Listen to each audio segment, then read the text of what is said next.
Ratusan pengendara di ibu kota Dhaka, pada hari Minggu, terlihat mengantri panjang selama berjam-jam di berbagai stasiun pengisian bahan bakar karena kekurangan bahan bakar setelah keputusan pemerintah untuk menaikkan harga bahan bakar eceran hampir 15%. Rekaman menunjukkan pengendara yang diparkir di luar stasiun pengisian menunggu giliran mereka, menggambarkan dampak kekurangan bahan bakar pada konsumen dari berbagai sektor, termasuk pertanian.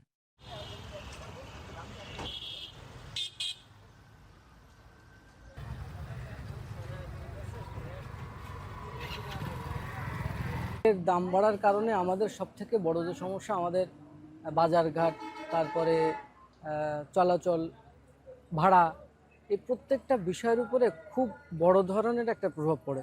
বিশেষ করে গাড়ি ভাড়া অতিরিক্ত high range এবং আমাদের যে বাজার, কারণ গাড়ির ভাড়া বাড়লে তরকারির দাম বাড়তি, ডিমের দাম বাড়তি, চাউলের দাম বাড়তি, প্রচুর পরিমাণের হ্যাজেলের সমস্যা। মানে আমরা সাধারণ মানুষ খুবই কষ্টে আছি।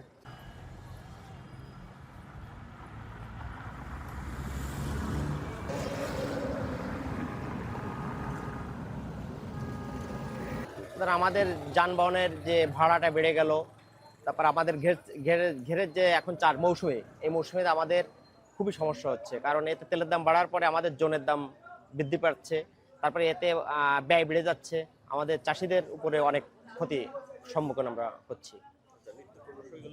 নিত্য প্রয়োজনীয় জিনিসের দাম বেড়ে যাবে, ভাড়া বেড়ে যাবে গাড়ির।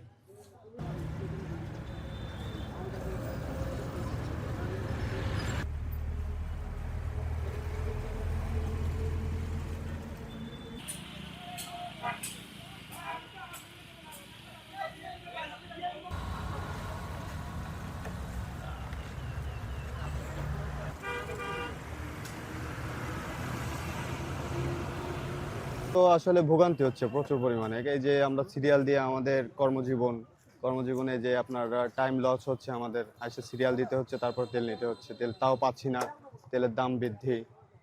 এর জন্য তো আমরা আসলে খুবই একটা সমস্যার ভিতর দিন কাটাচ্ছি।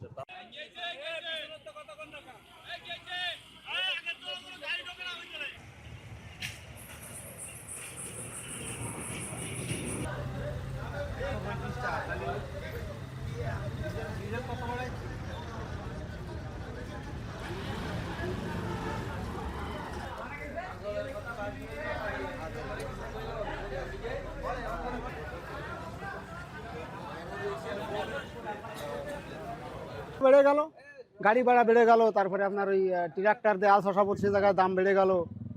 এখন যদি আমাদের ধরেন আমরা যে ধানের মূল্য যদি একটু বেশি না পাই, তাহলে আমরা কি করে চলবো বলো।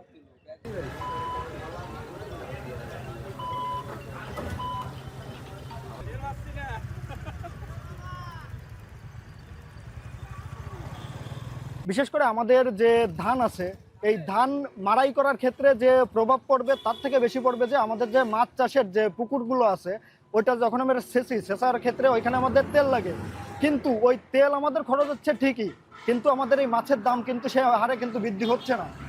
এটা হচ্ছে মেন বিষয়।